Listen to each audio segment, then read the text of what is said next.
Let's start with Rich Garcella. Go ahead. Thanks, Greg. Hi, Drew. Thanks for your time today. What ultimately was the tipping point in you deciding to return to Penn State for next season? Yeah, for me personally, it was a football decision, and that's how I always have been operating. Me and my family had extensive talks about it and everything, weighed everything. And personally, I came to the conclusion myself that I felt like it's best for my future. And that sort of thing. But honestly, like I'm glad I got this out of the way because I'm totally focused on SMU and respectively. Like this is the last time I really want to kind of talk about it. But I completely understand the question. But yeah, it was a personal and football decision. And I felt like it was in my best interest. Let's go to Tyler Donahue. Drew, thank you for the time. If you could focus elsewhere on your quarterback room, can you tell us how prepared Ethan Grunkermeyer might be to be the next man up at this position in the playoffs, and also maybe what you're going to get out of Jackson Smolik now that Franklin's told us he's been cleared to resume, I guess, full-on workload? Yeah, I mean to start with Jackson, he's been working like extremely hard. One of the hardest workers we have on the team ever since his injury happened, and it's been really cool to see his process. He's bigger, faster, stronger than what he was before the injury, which is really cool to see. It's been cool to see him the last handful of days working back in with us, at least quarterback wise, seeing him back out there with us instead of doing his workouts with the strength coaches. So it's been really cool to see that. Extremely happy for him and excited for his future. And as far as Grunk, I think Grunk's been doing a really good job all year. He's preparing really well, and he always has been. And I think he's at the point now where he knows what it takes to prepare week in and week out. And I think his routine and process is very consistent. And that's how he's wired.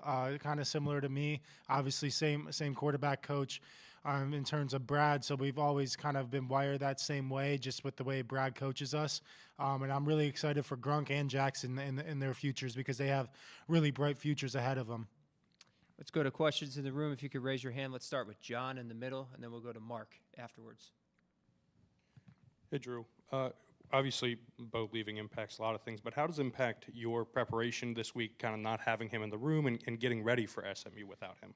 Yeah, obviously it's going to be a little bit different since we came in together. We've been here for 3 years together, and I wish Bo nothing but the best. He's been a great teammate to not only me, but the entire team as well. One of the hardest workers on our team, and he's going to do really well wherever he lands up, and I'm hoping for the best for him because he deserves it. Extremely hard worker, extremely humble about himself and his process, so he's going to do really well no matter where he lands. And in terms of preparing, I think it's similar to what we preach as a quarterback, no matter what, preparing as the starter. And I don't know how much that really changes for all of us just because we've been preparing that way for 14 weeks now. So I think we're going to keep that same mindset about ourselves in terms of I think that's really the only thing that's going to be a little bit different. Obviously, Grunk will just be taking the twos reps this week. It's the only thing that's probably physically different from that standpoint. Over here on the right, Mark. Drew, if you can indulge one more question about your decision. Why the timing? Why do it now? And how much feedback, you talked about your family, which I completely get, but how much feedback did you get from scouts, agents, other type people when making this decision? Thank you. Yeah, I mean, again, extensive talks with my family and my agent and Coach Franklin. Really, there wasn't a party that was left out of it. And in terms of the decision, my sole focus these last weeks have been focused on our upcoming opponents. And obviously, this week it's SMU, and obviously with the schedule of NCAA football, it's kind of insane decision-making wise with everything and what point we are at in the season. But for me, I'm totally focused on SMU just because they're a really talented team. Obviously, they earned the right to be in the playoffs just as we have. And, they're a really good team. So I just look forward to the opportunity that we have ahead of us playing in Beaver again this Saturday. Over here on the right in the back, Max. Hey, Drew. Right here. Thanks for the time. Obviously, you've had months, weeks of the year to build rapport with your receivers, but there's 2 weeks between your games now. What kinds of things can you still do at this point to build that chemistry and continue to develop that relationship? Yeah, I mean, I think like always, it's always communicating and having a lot of conversations about different routes and that sort of thing, and it's something that we still do to this day. I'm meeting with the receivers at 4:20 today to have our weekly off day meeting, and it's going to be a really productive meeting, like it always is. And we'll talk through the game plan stuff throughout the week with all the guys that are going to be in the game. And for me personally, like it's just doing what we've been doing and sticking to our process, and what has gotten us to this point this year. Because the receivers have done an outstanding job. I don't care what anybody says. Like the receivers have played really well this year. We've had big games from Trey, Liam, Amari, and Julian. So it's really cool to see their growth and process over this year as well. And I'm excited to have another opportunity to go out and play a game with them this Saturday. Right here in the front. Greg? Drew, you've had a little bit of extra time, obviously, to watch film on SMU. So what stands out to you about them? And with that extra time, was there positives and negatives to that in terms of having more time, but maybe too much time?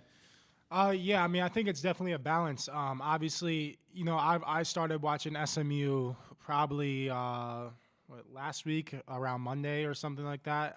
Just getting a little bit of a preview, but it wasn't like the typical Monday or off day. It was more of just getting familiar with them, watching their game against Clemson since that was their most recent game, and going through that stuff and getting familiar with who their best players are, and what they like to do defensively.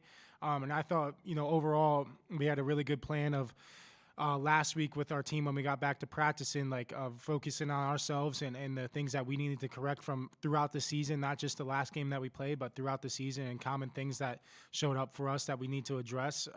So I thought that was really beneficial, but then also getting a head start on SMU with some jog through stuff. But what stands out to me is they're extremely fast defense. They're extremely fast on the back end, especially at linebackers. Like their linebackers can run sideline to sideline, and they're a physical team as well. So they do a lot of good things defensively, and they have a lot of really good players on that side of the ball. Right here in the back middle, Shane. Hey, Drew. Bit of a two-part question for you. You've thrown for a career high in yardage and completion percentage. How big of an emphasis was kind of being more accurate in kind of your off-season development, and also the offensive line after losing 3 really good players has performed above expectations. So how would you talk about them and your own growth as well? Yeah, starting with like my own growth, that's always a part of my game that I want to grow at. Obviously, every quarterback wants to be 100% completion percentage in general. It's not really done that often, if ever. So it's something that I'm always continuing to grow in. It was definitely a huge part of my off-season training and getting with Danny, Coach and Coach Franklin and Coach K as well. And I think it kind of relates back to my footwork.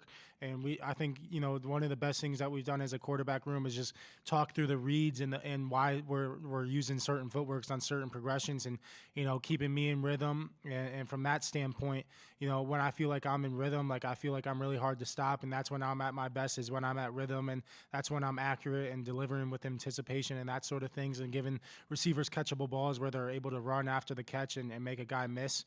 So that's always an area that I'm striving to improve in, and I will continue to strive to improve in. And as far as the offensive line, like those guys, I don't think they get enough credit nationally with how well they've played. It's been, that's a really, really fun group to be around in general, not just on the field, but away from the field. They're super close with each other and have a really good bond. And I think that's what makes them a special group, just because of how connected they are with one another. And it's really cool to see guys like Vanga have the year that he's having. Same with Shelton and same with Dawkins. I mean, and Sal and Donka and Rucci. Like, you can really name like 6 or 7 linemen that have played a lot this year for us, and I don't think you would really notice it if you just turned on the game, just because of how well they play all together, no matter who's in the game. And it's a really cool group, and it's still a young group at the same time, which is really cool, just because they have so much more room for development. And Coach Trout has done a phenomenal job with just developing the young guys in that room and the older guys now. Got time for a couple more in the back left. Allie. Hey, Drew.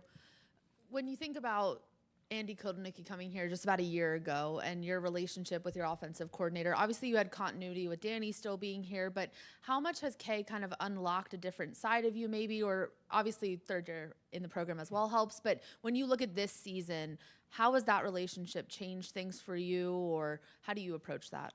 Yeah, I mean, I think me and Coach K have a really good relationship, and obviously, with him only being here for a year right now, we're still growing every day in terms of our relationship and communication. And I think I've earned his trust to have a say in the offense, really, or not a say in the offense, but like give my opinions, and he'll ask for my opinions and things like that. So I think we have a really good relationship in that standpoint. I think one thing that he's helped me a ton is just be an authentic me.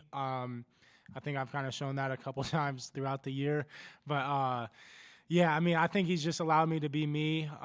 It's kind of how I've always been, but we have a great relationship, and obviously I look forward to playing another game with him this Saturday, with him calling the plays and preparing for another game as well. Got time for one more, Audrey. Hey, Drew, appreciate your time. James told us that Bo was at practice yesterday and that he and Bo had a bunch of conversations trying to make this work. Obviously, with the calendar, the timeline, it didn't. That's just kind of the situation. How challenging is that for you? Because obviously you mentioned you and Bo came in together. You're friends. How difficult is it when that guy isn't in the meeting room, just from like the human element of all this? I mean, yeah, it's challenging. It's unfortunate just that it has to be this way, because obviously I know he didn't really necessarily want it to be this way. And unfortunately, that's the landscape of college football right now. There's not much I can do about it. Just really abide by the rules that they put in place. And it is what it is, unfortunately. But again, he's going to kill it wherever he goes. And he's going to have a really, really good year wherever he goes. Like, he's going to fit in really well. He's going to adapt to the team really well just because of the type of human he is and the type of work ethic he has. So, I wish him nothing but the best again, but it is unfortunate. It just has to be this way because obviously he's been a part of our offense throughout the year, and he's a reason why we're here. And it sucks that he's not able to, go out there and play with us on Saturday. Thanks, Drew.